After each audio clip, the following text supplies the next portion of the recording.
They say childhood is where innocence lives. But some things never stay in the past. The dolls you left in the shelf, the toys you thought were forgotten, sometimes they watch. They whisper. They move. Tonight, we step into the corners of homes and hearts where shadows linger and secrets take shape. If you value your peace and your sleep, you might want to leave the light on.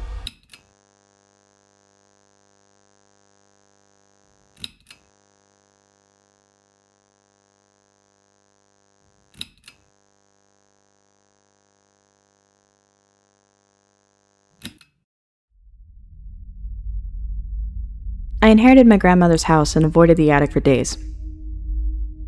When I finally went up, I found a small box labeled Anna. Inside, wrapped in yellowed tissue, was a rag doll. Frayed dress, uneven yarn hair, shiny button eyes.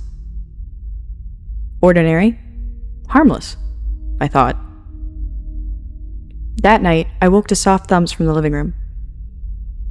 My heart pounded. The doll had been on the shelf. Now it wasn't there. The next morning, she was on the kitchen table, facing me. I didn't move her. Then came the whispers. Faint, pleading, like a child. Anna. Objects started moving. Books toppled. Floorboards groaned under invisible weight. Footsteps paced in the attic at night. One evening, I woke to giggling. Low, hollow. And there she was, in my bedroom doorway, arms outstretched, button eyes glinting. "Stay with me," she whispered, in a tone that was malicious and soft. I fled. I tried to forget. I sold the house. But sometimes, at night, I hear giggles in the corners of my apartment. And sometimes, when the lights are just right, I see a shadowy figure sitting in the corner, watching me, smiling. I don't know how she follows. I don't know why. But I know one thing. She will never let me go.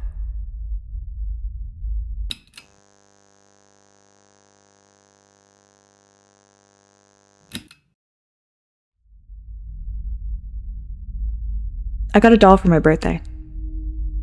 She looked just like me. Same brown hair, same blue dress I wore. Mommy said she found her at an old shop and knew I'd love her. I named her Lily. Lily was fun at first. We had tea parties and I told her secrets. But then, weird things happened. I'd leave Lily on the chair, but find her on my bed later. "Maybe you forgot you moved her," Mommy said. But I knew I didn't. One night, I heard a noise, like tiny feet walking. I peeked from under my covers and saw Lily sitting on my desk, but her eyes were looking at me. It made my heart beat really fast. Next day, I put Lily in the closet. I didn't want to play with her anymore. She made me feel strange. But when I came back from school, she was sitting on my bed again. Her smile looked different, bigger. I told Mommy, but she just laughed. "Lily's just a doll," she said. Then, the scariest thing happened. It was night, and the moon was bright. I woke up feeling cold.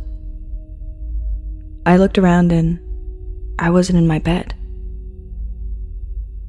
I was on the shelf where I keep my toys. And in my bed, where I should have been, was Lily. She was under my blanket, her eyes closed like she was sleeping.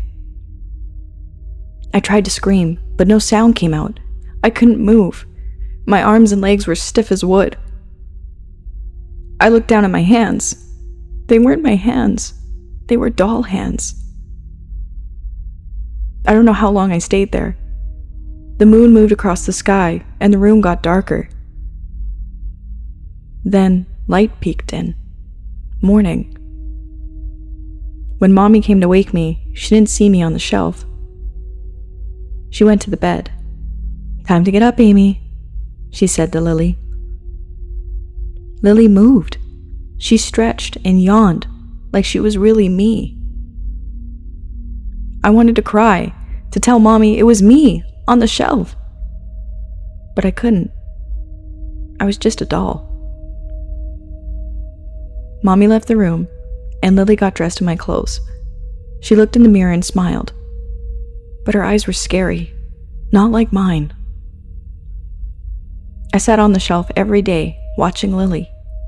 She played with my toys, ate my food, and hugged my mommy. Nobody knew I was here on the shelf. Years went by.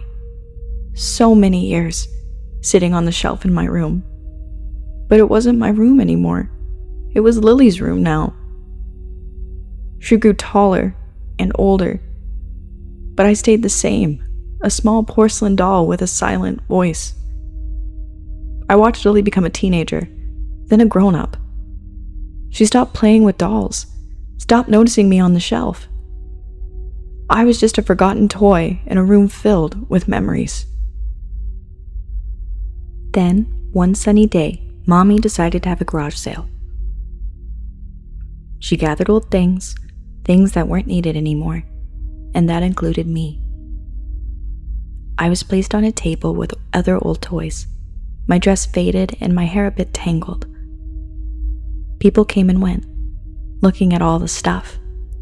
Then she came, a little girl with bright eyes and a smile that reminded me of me a long time ago. Her name was Emma. Emma saw me and her face lit up. "Can I have this doll, Mommy?" she asked, holding me gently. Her mom nodded, and that's how I left my old home, tucked under Emma's arm, going to a new place.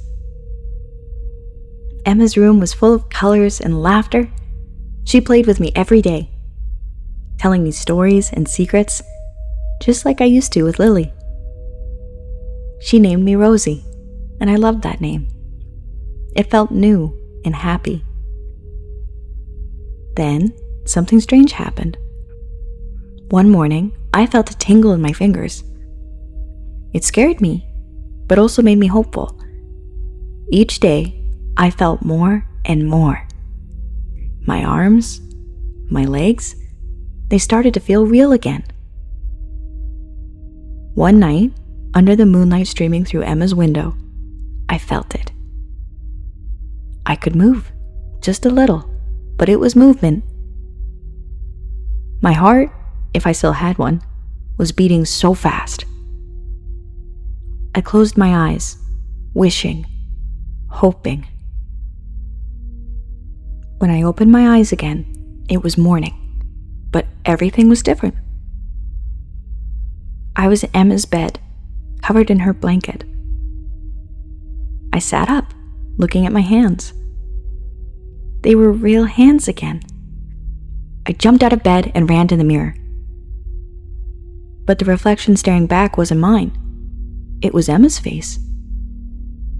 I touched my face, feeling real skin instead of porcelain. It was like magic, but also scary.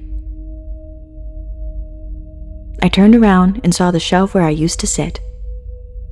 There, in my old spot, was a doll. It looked just like Emma, with her cute dress and shiny hair. But it wasn't Emma. It was just a doll, still and silent. My heart felt heavy. I understood then. The same thing that happened to me and Lily had happened to Emma. I was free from being a doll. But Emma, she was trapped, just like I had been. I remembered Lily and realized she must have been a real girl too, turned into a doll. The only way to break the doll's curse was for another little girl to take my place. It made me feel sad and guilty. I didn't want Emma to be stuck like I was. But what could I do? I was in Emma's body now. Now, I go to her school, play with her friends, and live her life. But every night, I look at the Emma doll on the shelf and whisper, I'm sorry. I wish I could change it, make it all go back to normal, but I don't know how.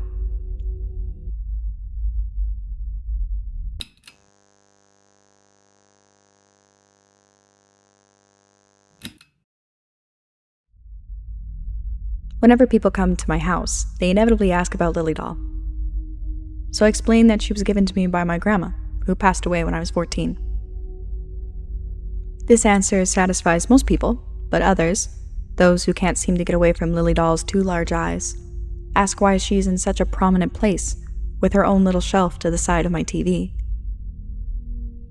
Their tone of voice implies that they think she would be better suited for some neglected corner or box out of sight. I usually just say that my grandma was very important to me, and Lily doll is all I have to remember her by. Technically, that is true, but it's not the only reason I keep Lily doll close by. Over the years, I've discovered it's best to keep her in my line of sight.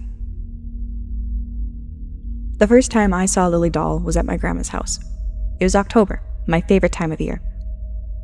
It was Grandma's favorite too. Her house was always decked out with the coolest Halloween decorations. Nothing gory. She wanted kids to be excited to reach her house on Halloween, not traumatized. It was my favorite place to explore. I'd read all the handmade tombstones in the yard, learning that, contrary to popular opinion, Goldilocks had not escaped the three bears. And while brick is impervious to lung power, it is less so against a crafty wolf with explosives. It was the perfect level of scary for a kid. Full of familiar names and stories, but just far enough from reality to be more fun than terrifying.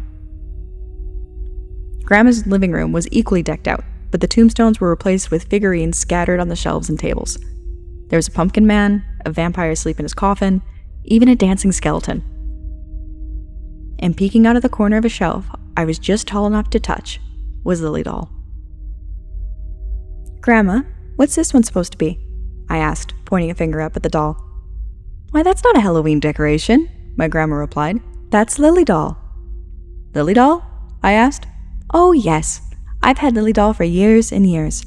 She's become quite the close friend. Do you like her?" Now, I completely understand why some are creeped out by Lily doll. She has two big eyes, and the makeup painted around them is just a little too dark. Her gray dress and plain brown hair give her more of a depressing aura than a modest one. So I get why some people don't like her. But little 10-year-old me, full of the seasoned spirit, was entranced. Lily doll might not have been a Halloween decoration per se, but she certainly had the feel of one. "Yes, Grandma, I love Lily doll," I replied. She smiled and guided me into the kitchen for some cookies. As the years went by, my passion for Halloween began to wane. I think it loses some of its magic for someone when they reach the age where dressing up and going from house to house for candy is no longer deemed appropriate. While I stayed in touch with my grandma, I did not rush to her Halloween house anymore, and I forgot all about Lily doll. My grandma died in late winter, when the sky was as gray as the cement below and the slush soaked into my boots, making my walks home from school a misery. It wasn't a surprise to anyone when she passed. She'd almost made it to 90. Even Grandma wasn't surprised. My mother eventually admitted to me that shortly before her passing, Grandma had called the house, saying she knew the end was near. Naturally, I tried to say how silly that was, my mother told me. I reminded her of how healthy she was, and that her mother almost made it to 100. But she wouldn't hear it. She was so calm about the whole thing. I can't imagine feeling so serene when I eventually get to that point. I couldn't either, but Grandma had always been an easygoing person. I figured she must have had a different perspective on death than me or my mother, one gained through long years and a life well lived. I still believe this, but I now have a better understanding of how she knew when her time was up. After the funeral, my Uncle Thomas stopped me. My black dress, tights, and dress shoes were no match for the chilled air and wet, mushy walkways, and I was eager to get into the warmth of my family's car. But I stopped and hoped the conversation wouldn't last long. "Hey kiddo, how you doing?" Uncle Thomas asked. "I'm okay. I fidgeted, both from the cold and being called a kid. At 14, the word felt like more of an insult than a friendly pet name. How are you? I'm getting through. His voice wavered as his eyes filled with tears. I silently cursed myself for being so impatient. Grandma Rose was his mother, after all. He must be devastated. Uncle Thomas shook off the worst of his grief, for the moment at least, and cleared his voice. I wanted to stop you before you left. Grandma Rose left you something in her will. He handed me a small box. I caught your Aunt Jackie trying to sneak it out of the house. I think she was hoping to sell it on eBay or something. Old dolls can sometimes be pretty valuable. Thanks, Uncle Thomas. I hugged him and watched as he walked back towards the church. I hurried to my family's car and climbed in the back seat before opening the box he had given me. Inside was a familiar little doll.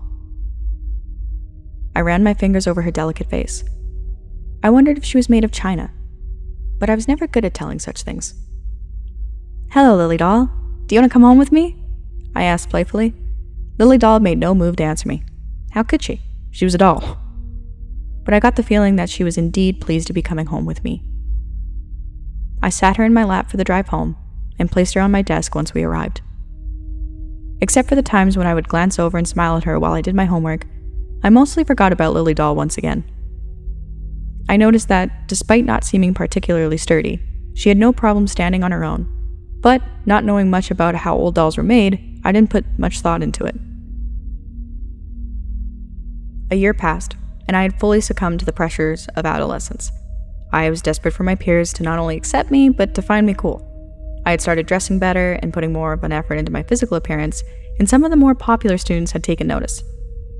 One girl, Madison, started talking to me in class, and even invited me to eat lunch with her and her friends a couple times. I was elated.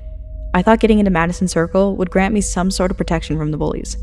The armor of popularity, I called it. Though never out loud. I didn't want to seem weird, especially in front of Madison. One word from her, and I'd be completely cast out from even the least desirable social circles. One day, Madison invited herself over to my house, along with several of her friends. It was a sort of test. Madison had to make sure I lived up to her standards both in and out of school before I could truly be one of the gang. My heart raced as she examined the posters of bands and attractive young actors pinned to my walls. What if one of them had become uncool without my knowing? Would Madison kick me to the curb? I had to repress a sigh when she finally nodded and allowed myself a small smile. I'd passed. What's this thing? I turned to see Justin standing by my desk, a single finger held out towards Lily Doll. It's freaky. Oh, it was a gift from my grandma, after she died. I stuttered. Madison looked the doll over, lips pressed into a straight line. Totally freaky. And ugly, too, she said. My heart sank as the others joined in on her jeers. It didn't matter where Lily Doll had come from. She was proof that I wasn't exactly like the rest of them, which disqualified me from further interaction with the group. Sorry, Angela, but I think we should go, Madison said, shaking her head like a disappointed mother. I was crushed. My almost friends filed out of my room, Justin bumping the desk and causing Lily Doll to fall over. I stayed where I was until I heard the front door open and shut. Then I made my way over to the desk, standing Lily Doll back up. Even though she had cost me the armor of popularity, I found I couldn't be mad at her. I smiled down at her and said, "Don't worry, Lily Doll. We'll make some friends eventually." A week passed, and I got used to eating lunch by myself again. I noticed that I did better in class now that I wasn't constantly watching Madison in case she had a note for me to pass or needed an answer on the test. Friday night, instead of talking for hours on the phone, I made myself some popcorn and curled up on the couch to watch a movie marathon. As I was thinking it was time to head to bed, the phone went off. My mother, making a snack in the kitchen, snatched it up. After a few minutes, she walked into the family room, where I was still curled up on the couch. "Angela?" she said, prying my attention away from the TV. "Yeah?" I said. The look on her face made me sit a little straighter. She was totally pale. "Angela, I'm sorry, but there was an accident. Some kids from your school were driving home from a party and ran a red light.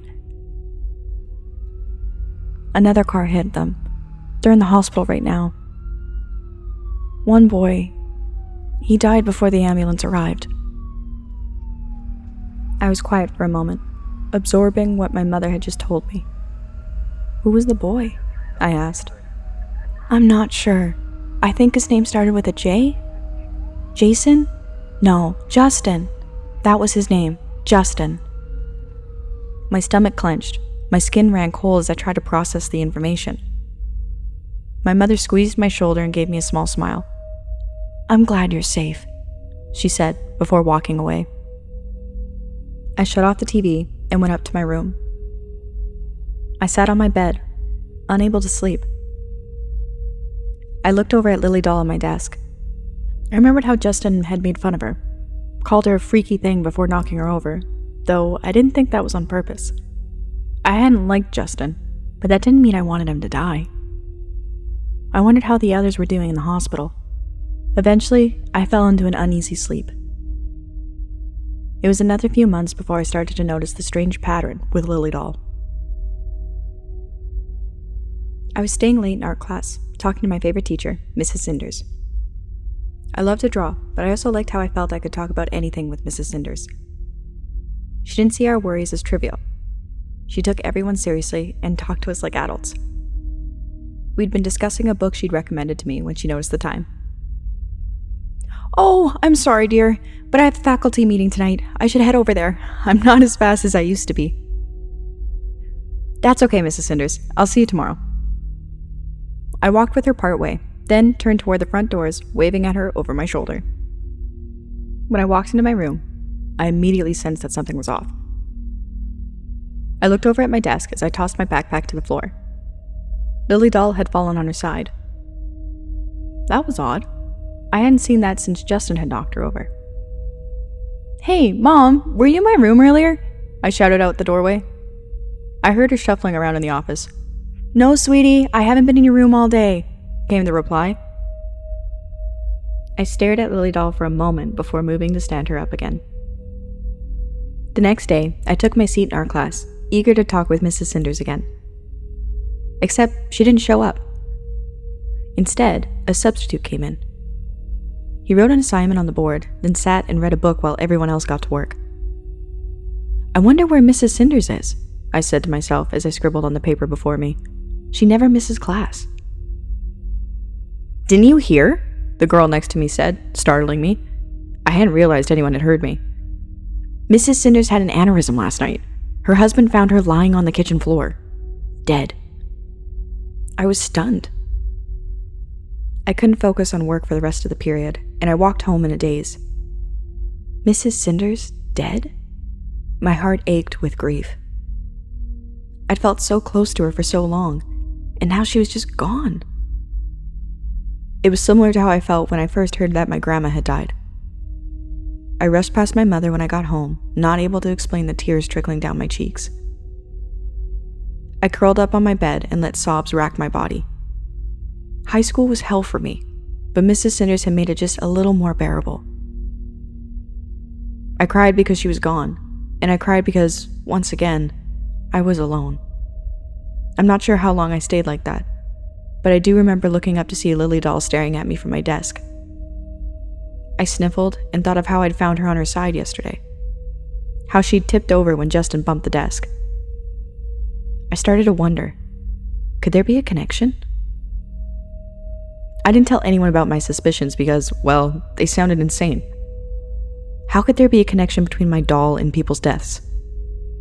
Things fall over, and I was always tossing things on my desk.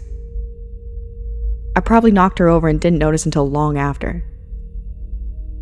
Despite my rationalization, a part of my mind kept wondering about Lily Doll.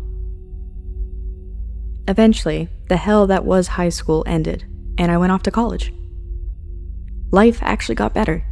It was even kind of amazing. I made friends, both with teachers and other students. I was invited to my first party, and then another, and another. I'd never realized life could be so much fun. I didn't become some insane party animal and flunk out of school, but for the first time, I had a healthy balance between work and friends. I loved it. Despite my newfound happiness, I still found myself looking at Lily Doll with suspicion. when I stared into her big, dark eyes. I didn't feel anything malicious, but something deep in my gut kept nagging at me, saying that Lily doll wasn't normal. She fell over once my freshman year. A few hours later, I got a call from home. Uncle Thomas had collapsed with a heart attack. He didn't survive the night. Trying to bury the thoughts that kept nagging at my brain, I stood Lily doll back up again and tried to focus on other things. With the happiness of college, I felt a resurgence in my love for Halloween. I bought decorations for my apartment and covered every surface with skeletons and witches and other creatures of the night. A friend invited me to a costume party, and I happily accepted the invitation. Everything about it was great. The booze, the food, the costumes. One guy, Isaac, really liked my evil Willow costume. We spent the night talking about Buffy and other stuff we both enjoyed. Time flew past, and I found myself wanting to kiss him. I didn't, though. I wasn't confident enough to make the first move, but I did make sure to get his number before I left. I returned to my apartment, barely feeling the floor beneath me. My smile stretched across my face, threatening to fall off. It had been a perfect night. As I unlocked the front door, I heard a thud and crack from the other side. Immediately on edge, I pushed the door open slowly, only to find that Lily doll had fallen on the floor. I'd been keeping her on a high shelf, and it looked like the fall onto the wood floor had been enough to shatter her delicate face. I walked over and turned her onto her back, one eye looking up at me. I traced a finger over the break, flinching back when I cut my finger. "Idiot!" I muttered as a drop of blood fell into Lily doll's head. I looked into her eye and seemed to fall into the blackness. Suddenly, I was staring at myself from behind. My body was still crouched over Lily doll, perfectly still. I realized I was peeking through the bathroom door, which was open just a crack. My hand clenched around something. The handle of a knife. A wave of aggression and malice rolled through me as I began to open the door. I blinked and was staring down at Lily doll again. I felt dazed for a moment, trying to figure out what had just happened. But a slight creak behind me snapped me to attention. I whirled around to see a man with a knife. He was dressed in black from head to toe, but I could see the threatening glint in his eyes. Terror threatened to freeze me to the spot, but I knew I had to act. I realized that his were the eyes I'd been looking through a moment before, and I remember the dark hunger I'd felt stirring inside him. If I didn't do something, he was going to kill me. The man took a few cautious steps towards me, then lunged as I spun out of the way, the blade missing me by inches. I ended up near the kitchen counter. Seeing the block of knives, I wrapped my fingers around the handle of one, pulling it out and turning towards my attacker at the same time. I wasn't a moment too soon. The man had recovered from his miss quickly and was already charging toward me for another attack. Unfortunately for him, he was going too fast to stop himself from being impaled on the knife I'd grabbed. He gasped in surprise, in pain, but I didn't wait to see if he'd recover. I pulled out the knife and stabbed him again, this time high in the chest. He stumbled backward, trying to staunch the flow of blood from his wounds. Adrenaline pumping through me, I grabbed the knife he had dropped and pulled out my phone, calling the police. They arrived to find a dying man and a shaken girl, hands bloody and wrapped around 2 knives. An ambulance took the man away as the police questioned me and assessed the scene. It was a pretty clear-cut case of self-defense. The officer said I didn't have anything to worry about. He asked if there was someone I wanted to call, so I didn't have to spend the night alone. I assured him I would be fine. He gave me a dubious look, but didn't push it. Once I was alone, I turned back to Lily doll. I looked in her head, but the drop of blood from earlier was gone. I felt a sort of hum flowing between us as I touched her. I realized it had always been there, just too faint for me to really take notice. I scooped up Lily doll and the fragments of her face. I spent the night gluing her back together.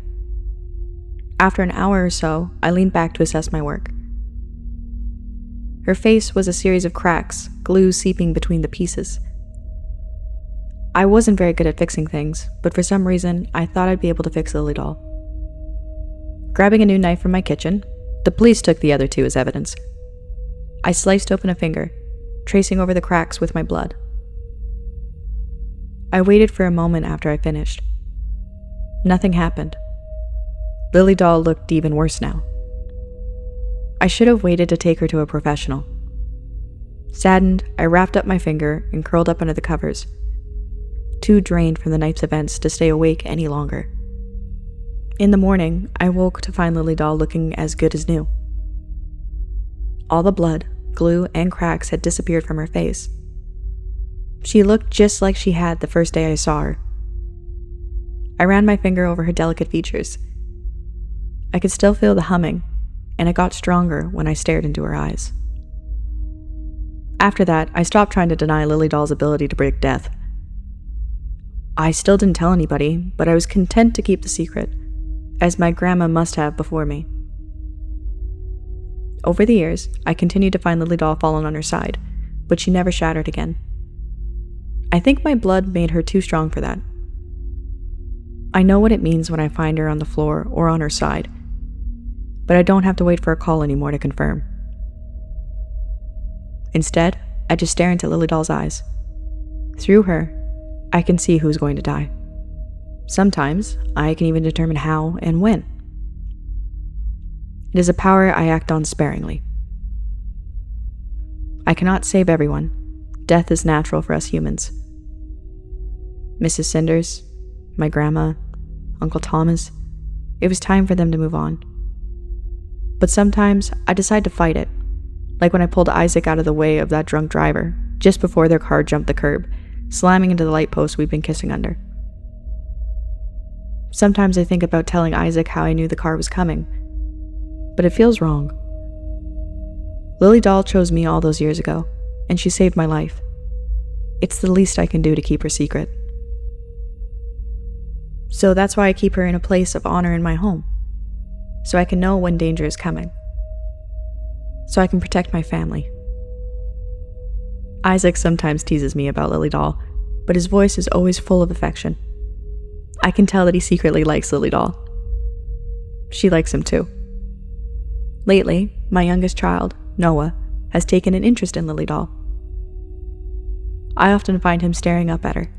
Sometimes they even seem to talk when no one else is in the room.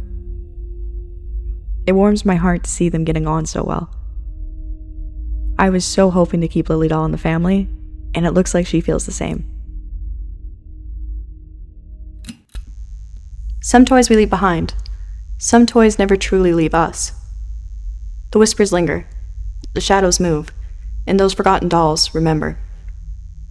They remember the laughter, the tears, and they wait for the next time you turn your back. So tonight, as you close your eyes and drift to sleep, remember the corners of your room, the toys you thought were safe on the shelf. If you value your peace, your dreams, your innocence, maybe, just maybe, leave the light on.